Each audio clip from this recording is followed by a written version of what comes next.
Mistérios antigos. Há mais de 2000 anos, estas ruínas eram o mais importante centro de aprendizado no mundo. Aqui homens descobriram pela primeira vez o tamanho da Terra e contaram as estrelas no céu. Havia laboratórios, jardins, escolas de medicina e mais de 500 mil livros.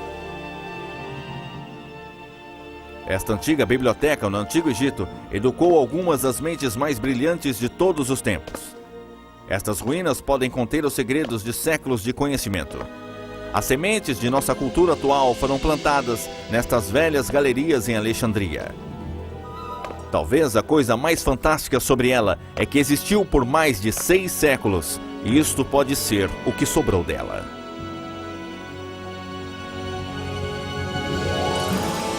A Biblioteca de Alexandria.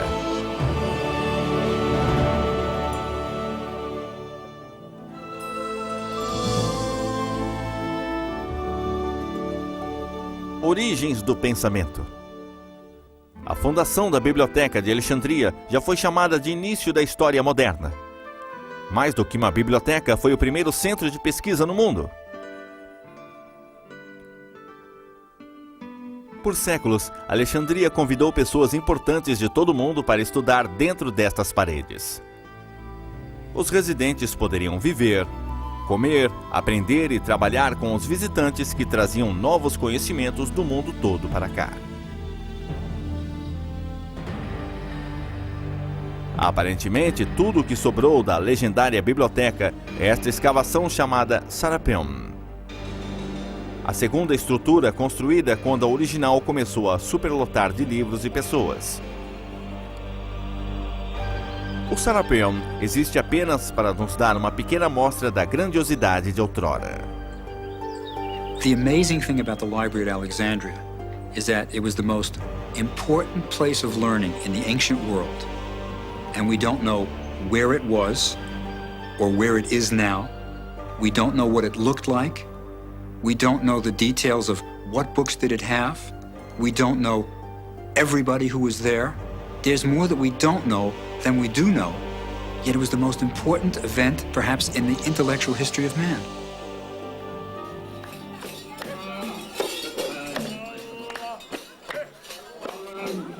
Mais de 3 milhões de pessoas vivem na atual Alexandria, em sua maioria seguidora do islamismo. As antigas ruas estão lotadas de lojas e prédios junto às antigas ruínas. 209 quilômetros a noroeste do Cairo, Alexandria é a segunda maior cidade do Egito e onde fica o maior porto.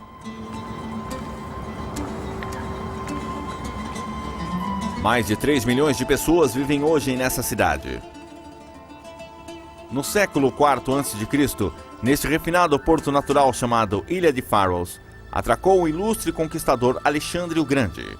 Quando Alexandre fundou a cidade em 332 a.C., ele escolheu este lugar para sua fundação. O mar Mediterrâneo, a Ilha de Faros e a proximidade com o rio Nilo a tornaram uma excelente base naval. O porto natural permitia fácil acesso para todas as nações no crescente Mediterrâneo. Mercados dispersos e outras civilizações estavam acessíveis. Alexandria foi idealizada para ser o novo centro do pensamento, cultura e atividade do mundo. Quando Alexandre o Grande olhou para o porto vazio, o que ele visualizou para a cidade que batizaria com seu nome? Por que o guerreiro Alexandre se importaria com uma biblioteca?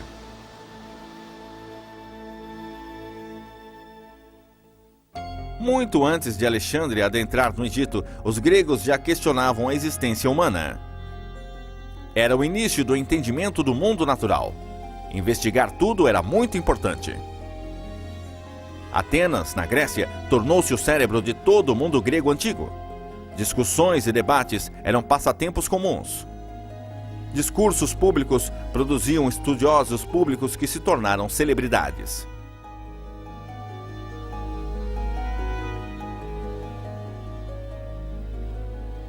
No século V e IV a.C., homens como Sócrates, Aristóteles e Platão trabalhavam em Atenas. Eles eram a popular e controversa política da época. Seus ensinamentos pioneiros fundaram o pensamento moderno. Mas o que estes primeiros grandes pensadores têm em comum com um dos maiores generais, Alexandre o Grande?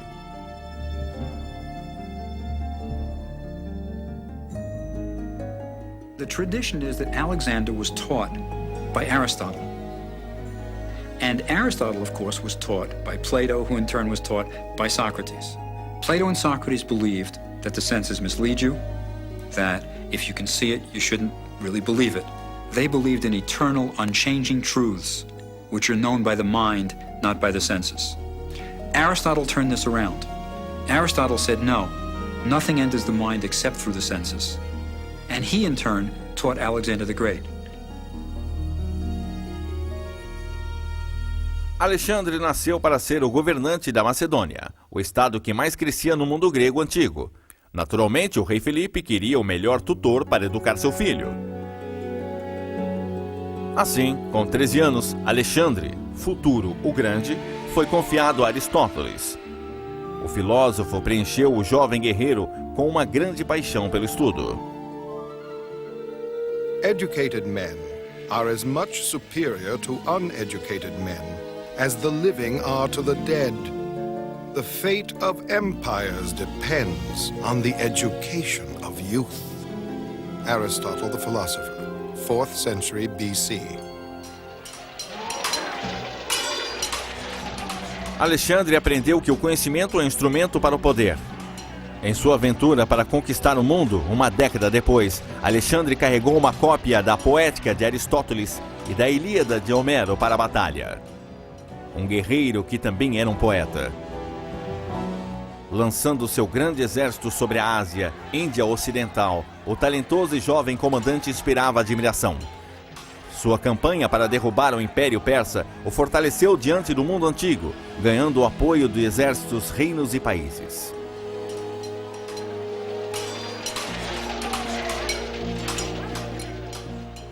No outono de 332 a.C., começo de sua campanha, Alexandre entrou no Egito, que era uma província persa.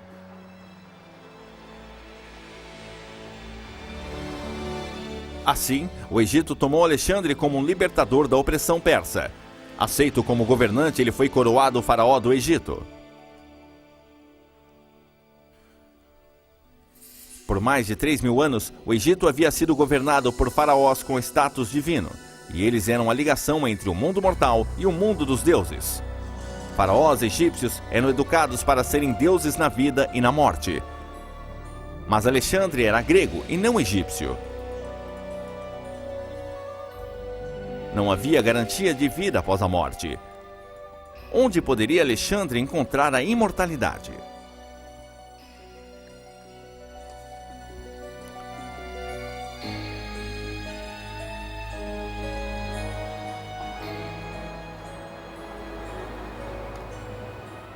No deserto do Saara, Alexandre viu escondido o oráculo da maior divindade, o grande deus egípcio Amon. Seria ele cria do rei Felipe ou do próprio deus Amon? He went to Siwa and asked the oracle of God Amon if this was true. And in a dream, he saw that the god Amon embraced his mother.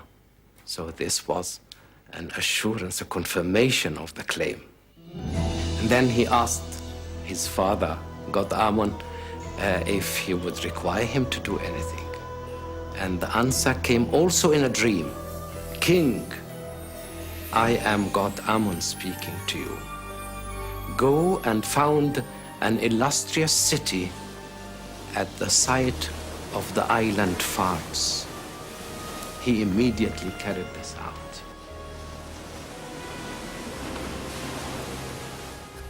No sonho, o deus Amon abraçou a mãe de Alexandre, enquanto na realidade Alexandre abraçou o Egito e fundou Alexandria.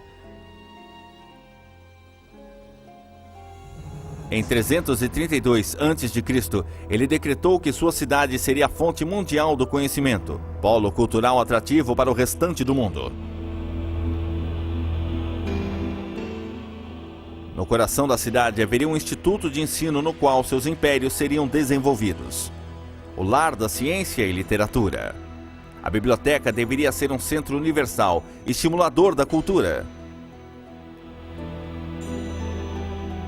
Arquitetos planejaram a nova cidade.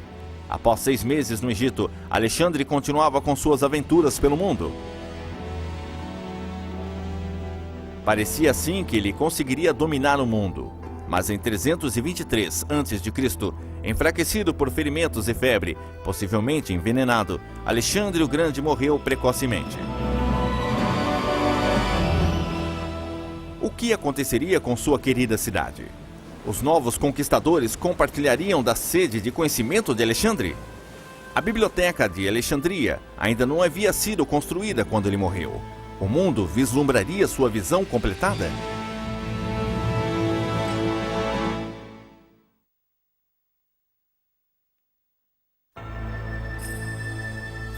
A nova dinastia. Com a fundação de Alexandria, um novo período de glória nasceu para a história grega. Era o nascimento de uma nova liderança, uma nova forma de pensar.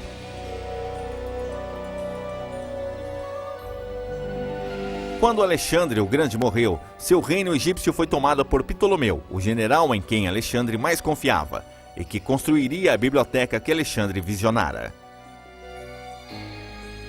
Ptolomeu I iniciou uma dinastia, uma série de reis da mesma família que governariam o Egito por quase 300 anos.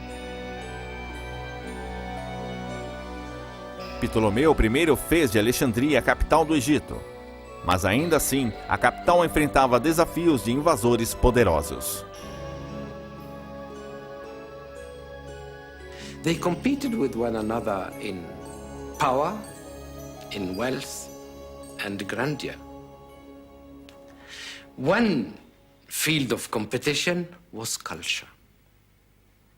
And Ptolemy wanted his city not to be only a capital of a powerful country, but a center of enlightenment, of knowledge, and of learning. Os habitantes originais de Alexandria eram cidadãos egípcios comuns, a guarda macedônia, uma grande comunidade judaica e alguns imigrantes gregos.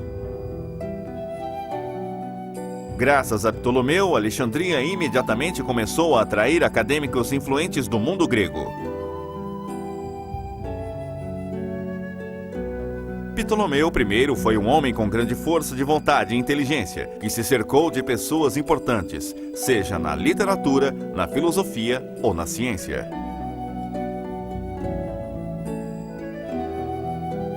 O arquiteto Dimitrios de Phaleron ajudou Ptolomeu a planejar o novo centro. Tijolos, templos quebrados e esfinges em pedaços encontravam-se sobre a única parte inteira da instituição. Acredita-se que a biblioteca menor tenha sido construída longe da costa, do museu e da biblioteca. Onde estava localizada a estrutura principal? A biblioteca de Alexandria oferece agora mais perguntas do que respostas. One of the great mysteries of the Library of Alexandria is where was it? Nobody's sure where it was. We think it was by the water, and that's a good bet for where it is now, under the water. We also don't know what it looked like. There are no contemporary accounts that really give a description of what the library was like. So we really wonder, what did the thing look like? Did it have 2 stories? Did it have 3 stories? Was it dark? Was it well lit? There are a lot of things we don't know about the library. A biblioteca principal provavelmente foi construída perto do porto, na porção nobre do setor grego de Alexandria. Acredita-se que tenha sido próximo ao local chamado de Bruchon, ou museu. Era uma fundação real. Muitos estudiosos estavam na folha de pagamento do rei. Ptolomeu estava muito orgulhoso de sua biblioteca. There was a strong sense of obligation on the part of the Ptolemies to foster learning, which is quite remarkable in a way. It always is. When their real concerns were with power, security of the dynasty, and the problems of Egypt, which are immense. One of the things Ptolemy did was collect books, a very Greek thing to do. Collect as many books as possible. and he did it with a vengeance.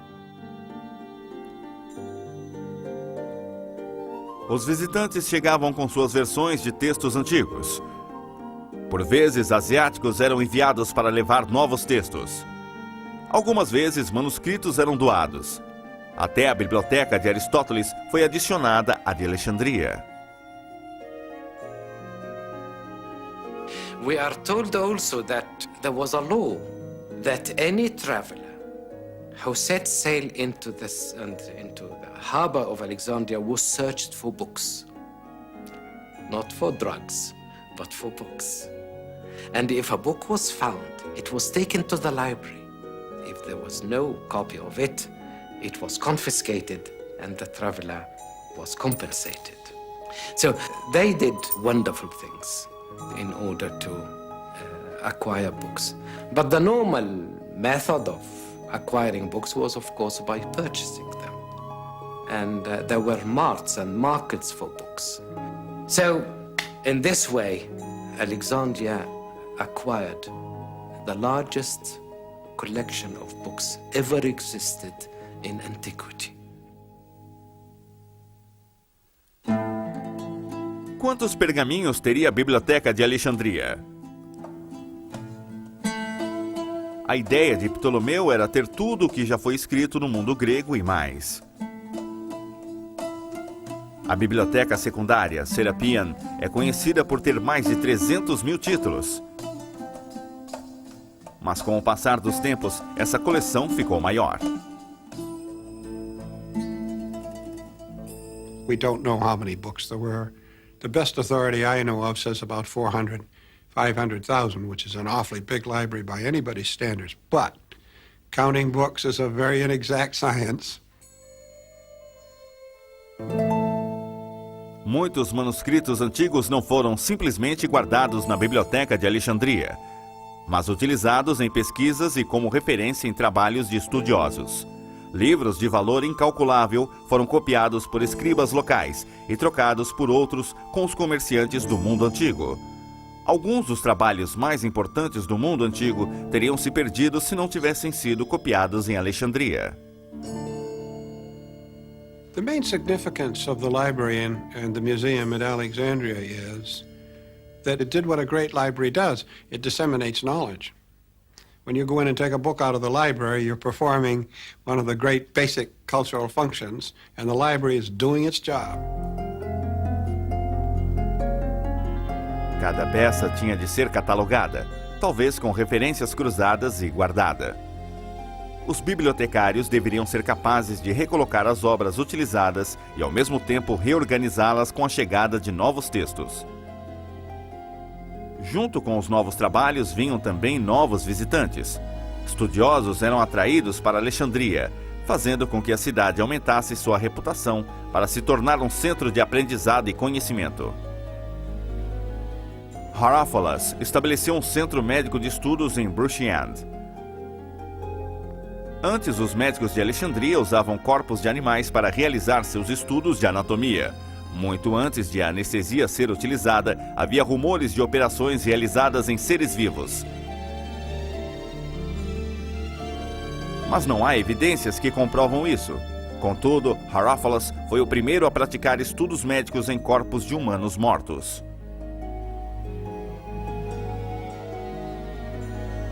The Greeks were prohibited from doing dissection by tradition. It was prohibited to cut the human body. It was almost a sacrilege for the Greeks. But on Egyptian soil, you had the tradition of the Egyptian embalmers, who for 3,000 years had been dissecting bodies. So at the medical school in Alexandria, for the first time, physicians could practice on human cadavers.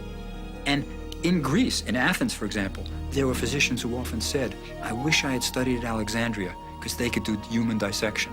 So the library in Alexandria was, in a sense, more free than any other place, especially the medical school, and this was an important feature of it. Além de literatura e medicina, os alexandrinos também pesquisavam a matéria preferida de Ptolomeu, matemática. O fundador da geometria viveu em Alexandria. Euclides publicou um trabalho que substituiu todos os anteriores e fundou uma escola para este estudo.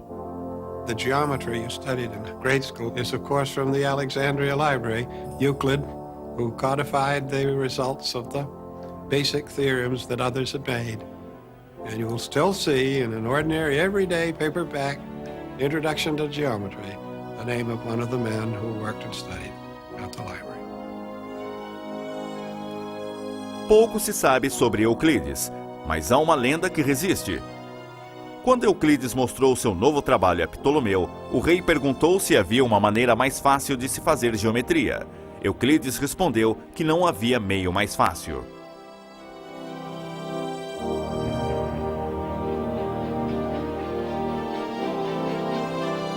Ptolomeu trabalhou incansavelmente para construir a biblioteca, mas enquanto envelhecia, ele planejava preparar seu filho para governar a terra dos faraós. E quando Ptolomeu morreu em 283 a.C., Ptolomeu II tornou-se o imperador do Egito. A grande dinastia ptolomaica continuaria por mais 300 anos, até a morte de Cleópatra. Como a dinastia ptolomaica deixaria sua marca na Biblioteca de Alexandria?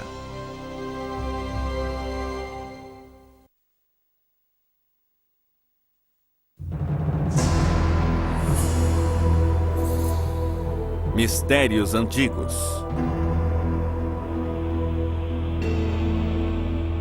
O segundo Ptolomeu completou os desejos de seu pai e de Alexandre o Grande, e a Biblioteca de Alexandria floresceu no terceiro século a.C. Ptolomeu II governou com sua irmã e durante seu reinado a Biblioteca e o Museu de Alexandria cresceram e prosperaram. Foi a Era de Ouro de Alexandria.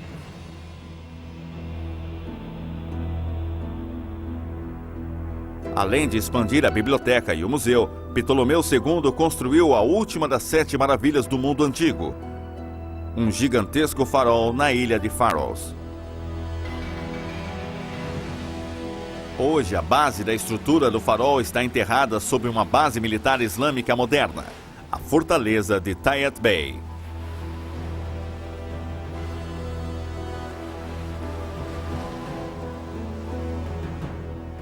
Na era ptolomaica, porém, os viajantes que passavam por Alexandria viram o primeiro farol arquitetonicamente projetado na história. Uma maravilhosa construção de 3 níveis com mais de 120 metros de altura. Eram necessárias enormes quantidades de combustível para acender o farol. Os antigos podem ter queimado esterco de animal para formar uma poderosa iluminação de boas-vindas de Alexandria para o mundo.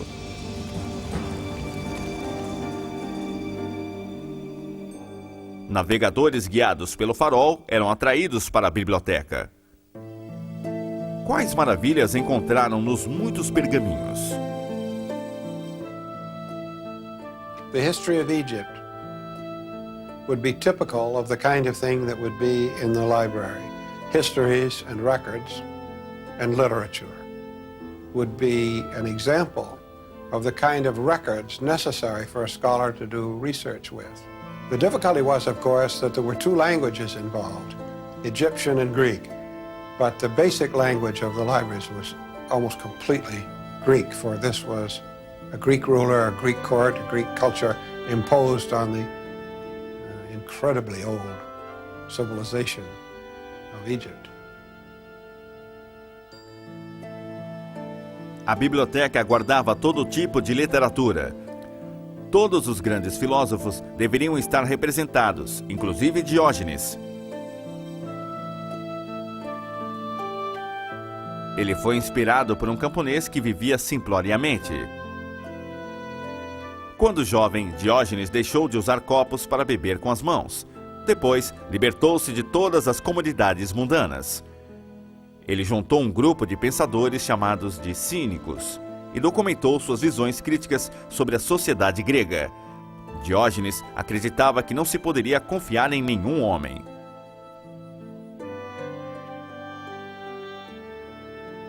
Diz a lenda que sua vida foi uma busca sem sucesso pelo homem confiável. Ele procurava por toda parte, tentando provar sua tese cínica.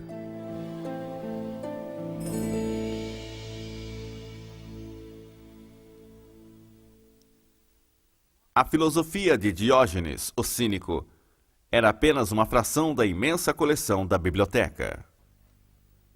The library in Alexandria was really unique in an important way. It was eclectic. They wanted everything. It wasn't just Greek culture that they were collecting. They wanted Babylonian texts, they wanted Turkish texts, they wanted everything they could get. They wanted the Hebrew Bible. Havia partes da Bíblia em Alexandria. Segundo se conta, a mais antiga tradução grega do Antigo Testamento foi escrita em Alexandria sob a tutela de Ptolomeu II. Disse que ele reuniu 70 estudiosos judeus para simultaneamente traduzir e copiar o livro das leis hebraicas. The text was in Hebrew, but in Alexandria there was a great and very large Jewish community. It seemed that that community was very quickly Hellenized, and that Hebrew was no longer comprehensible to them. So a Greek version was required, and it was made in Alexandria. Nomeado pelo número de estudiosos que o copiaram, o Septuagésimo tornou o Antigo Testamento acessível para muitas pessoas e foi a base para muitas outras traduções da Bíblia.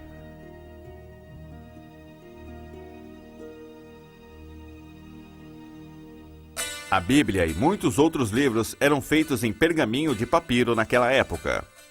O papel tinha vindo do papiro egípcio, uma planta da qual os pergaminhos eram feitos. Os papiros cresciam ao longo do rio Nilo. Os antigos prensavam os juncos úmidos lado a lado. Eles eram achatados e, quando secos, podiam ser utilizados com tinta e pena.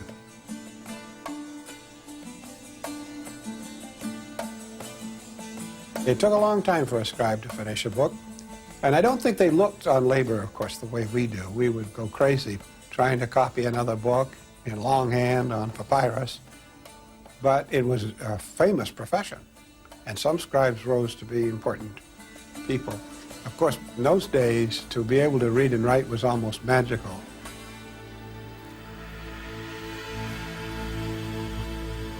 Astrologia e astronomia eram ciências populares mesmo antes da Biblioteca de Alexandria. Muitos dos antigos acreditavam na influência dos astros na vida cotidiana. The belief was, of course, that as above, so below. What happened in the heavens influenced what was on Earth. So astrology was part of astronomy, and astronomers were astrologers, and astrologers were astronomers. In order to predict what happened on Earth, you had to accurately observe what happened above. Em Alexandria, Aristarco foi o primeiro a perceber que a Terra girava em torno do Sol. 100 anos depois, foram demarcadas as primeiras 1000 estrelas e calculou-se a duração do ano solar com uma margem de erro de 7 minutos.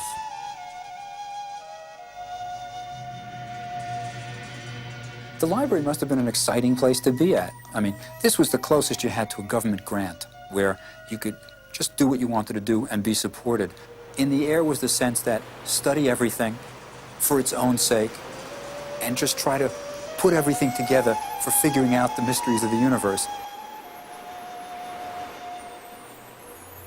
Enquanto os estudiosos de Alexandria desvendavam os mistérios do universo, os romanos avançavam pelo leste. Este oásis de conhecimento sobreviveria às rápidas mudanças no mundo?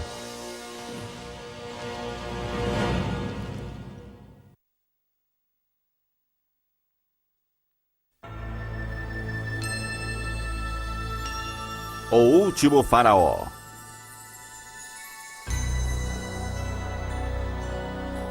Em Alexandria, outro Ptolomeu foi coroado rei em 246 a.C. Ptolomeu III foi um conquistador. Viajou pelo mundo e retornou a Alexandria com incalculáveis tesouros roubados pelos persas 300 anos antes.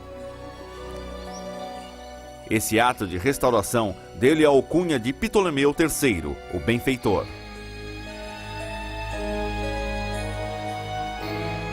Sob seu reinado, a tradição do aprendizado cresceu por mais uma geração.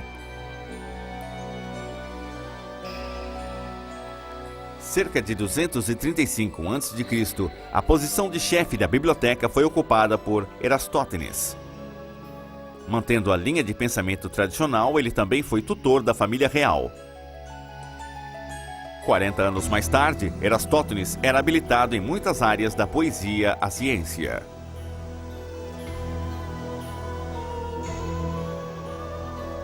Eratosthenes is the first one to figure out the circumference of the Earth. Now, it's important to note that we were all taught in school that Columbus is the one who showed that the Earth was round. Educated Greeks knew that the Earth was round well before Columbus. Even in one of Socrates' dialogues, he says, "When we describe the Earth, we know that it's a sphere suspended in the heavens." So it was known that the Earth was round. The question is, how big was it?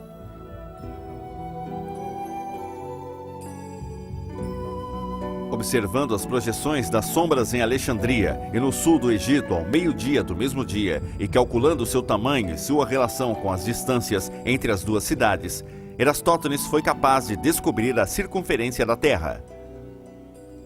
Ele disse que a Terra tinha aproximadamente 39.670 quilômetros, errando por pouco mais de 400 quilômetros.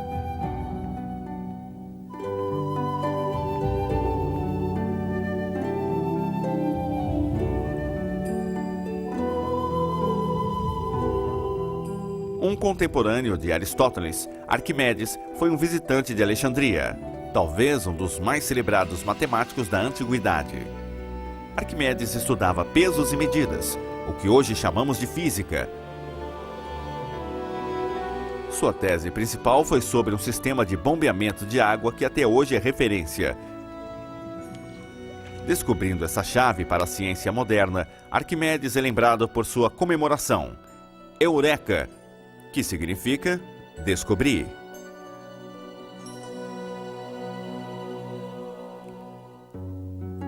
Deixando Alexandria, Arquimedes retornou para sua terra, Siracusa, na Sicília, e continuou seus estudos e invenções. Quando Siracusa foi conquistada em 212 a.C., Arquimedes foi morto por soldados romanos.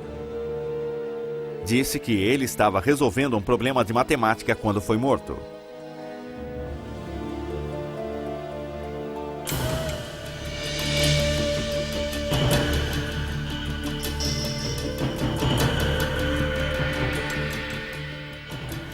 A biblioteca de Alexandria estava florescendo. Em 250 a.C., enquanto o resto do mundo estava em conflitos por terra. Na metade do terceiro século a.C., o calendário maia era aperfeiçoado na região mexicana de Yucatán. Enquanto em Roma, o público presenciava a primeira competição de gladiadores. Em Rhodes, outra maravilha do mundo antigo foi construída. Uma estátua de 30 metros chamada Colosso.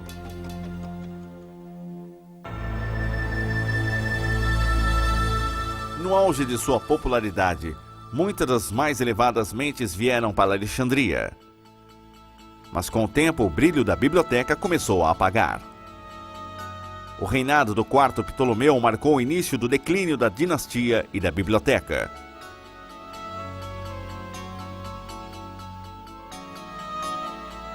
Outros centros mundiais de conhecimento começavam a emergir.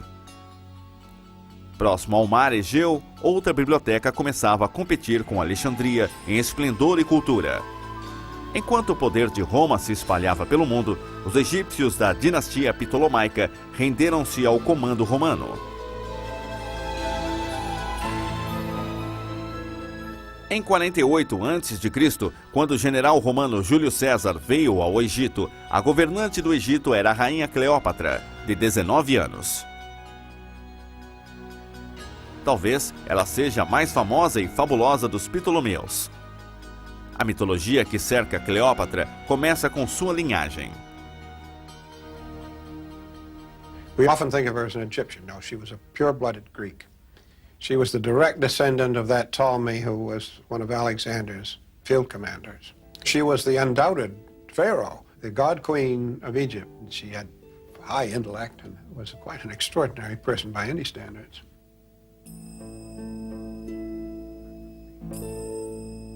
Cleópatra enfrentou Júlio César sem medo, embora ele tenha vindo para invadir o Egito. Assim, a rainha Cleópatra tentou conquistar o coração de César. Quando se encontraram pela primeira vez, acredita-se que ela apareceu nua em sua frente e desarmou o conquistador romano com seu charme e sua lábia. Mas além de sua natureza sedutora, Cleópatra possuía admirável habilidade militar e aguçada inteligência. The important thing is that Cleopatra was really an intellectual. Of all the Ptolemies, Cleopatra was the only one who could speak Egyptian. It was known that she could greet the people who came to her court in their own languages, and probably when Caesar came and when Antony came, she could talk to them in Latin. So Cleopatra would have had an active interest in the library, almost certainly, as an intellectual. There are even traditions that Cleopatra wrote works which might have been in the library. Durante o reinado de Cleópatra, podemos conseguir as primeiras pistas para o início da destruição da Biblioteca de Alexandria. Quando Cleópatra lutou pelo poder do Egito contra seu irmão, César estava a seu lado e se viu envolto em uma guerra civil em Alexandria. A marinha de César não era páreo para a de Alexandria, e logo ele se viu encurralado no porto.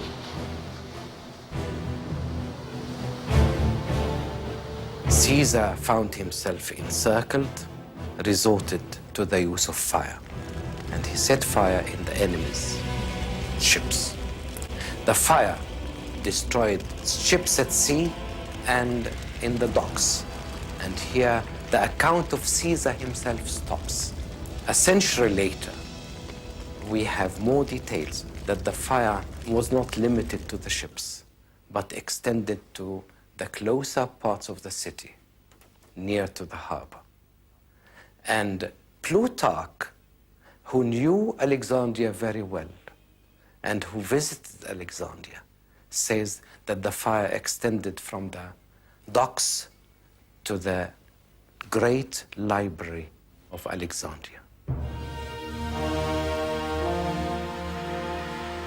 De acordo com o antigo historiador Plutarco, a biblioteca foi acidentalmente destruída pelo fogo que se espalhou no porto. Mas alguns historiadores modernos acreditam que o fogo destruiu apenas algumas partes da biblioteca que continham pergaminhos. Teria a Biblioteca de Alexandria se reerguido das cinzas e continuado com sua tradição de ensino? Após a morte de César em 44 a.C., seu sucessor, Marco Antônio, ofereceu a Cleópatra milhares de livros de uma biblioteca rival. Esta oferta talvez tenha sido para suprir os livros queimados por César. Marco Antônio, como seu antecessor, apoiou Cleópatra contra seus opositores em Alexandria. Mas em 31 a.C., os dois foram derrotados. Marco Antônio se suicidou e Cleópatra mais tarde também o fez. Diz a lenda que ela deixou uma cobra morder seu seio e logo depois sucumbiu ao seu veneno e morreu.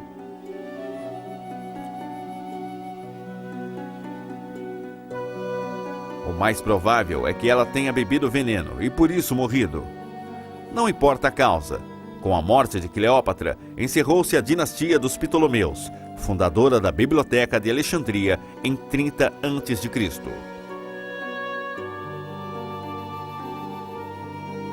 Se a Guerra Civil e o fim da dinastia não destruíram a biblioteca, o que destruiu?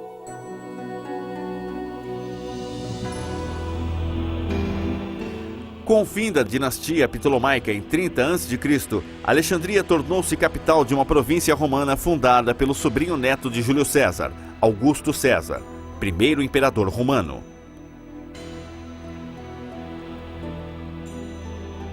Nesta época, Alexandria era lar de mais de 300 mil pessoas. A cidade sentiu o renascimento do poder que havia faltado na última metade do século, mas sob influência romana, a biblioteca não floresceu como no passado.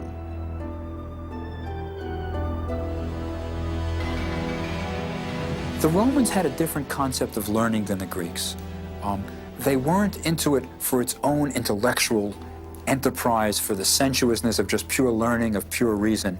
So the Romans, when they come in, they love the trappings, they like being mummified, they love the idea of immortality, but supporting the library is another thing.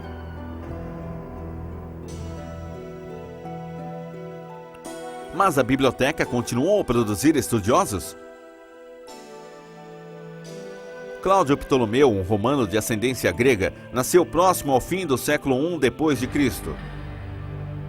Ele foi educado na biblioteca e publicou livros de geografia mundial e ciência.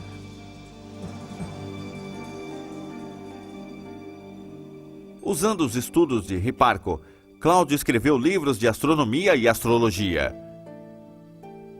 Ele promoveu a ideia de que a Terra era o centro do sistema solar, que ficou conhecido como Sistema Ptolomaico de Astronomia e foi utilizado até o século XVI. I know that I am mortal and ephemeral, but when I scan the circling spirals of the stars, no longer do I touch Earth with my feet, but sit with Zeus himself and take my fill of the ambrosial food of the gods. Claudius Ptolemy.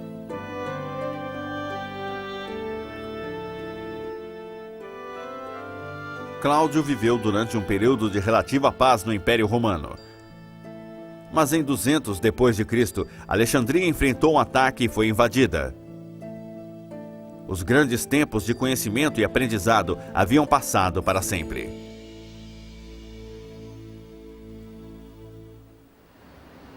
A história do que causou a destruição total da biblioteca pode ter se perdido no tempo. Descrições de fontes diferentes não coincidem entre si e com historiadores modernos. O assunto ainda é controverso.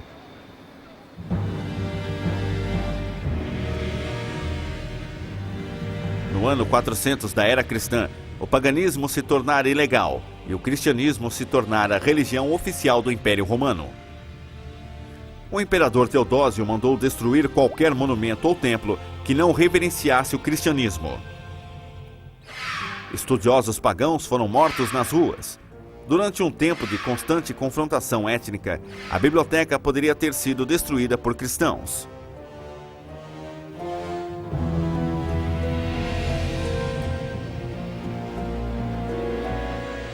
Em 616, Alexandria foi invadida e os persas conquistaram o Egito. No mesmo século, conquistadores árabes chegaram à terra dos faraós. Foi aí que a biblioteca foi finalmente destruída?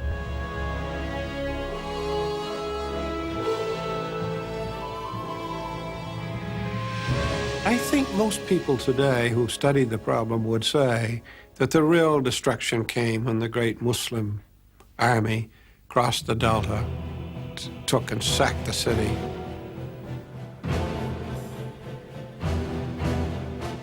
Alexandria foi rendida pelos árabes, que decretaram que se houvesse qualquer livro na biblioteca que contradissesse a fé islâmica, ele seria destruído.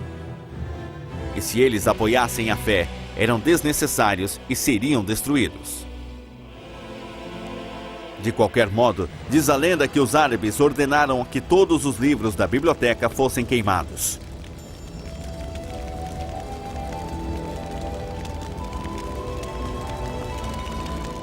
Todas as histórias sobre o declínio e a destruição de Alexandria podem ser reunidas e serem verdadeiras. Talvez a grande instituição tenha caído aos poucos. César ateando fogo, falta de verbas, Revolução Cristã, invasão islâmica e, finalmente, o clima da cidade portuária, contribuindo para a perda da maior coleção de livros e pergaminhos da antiguidade.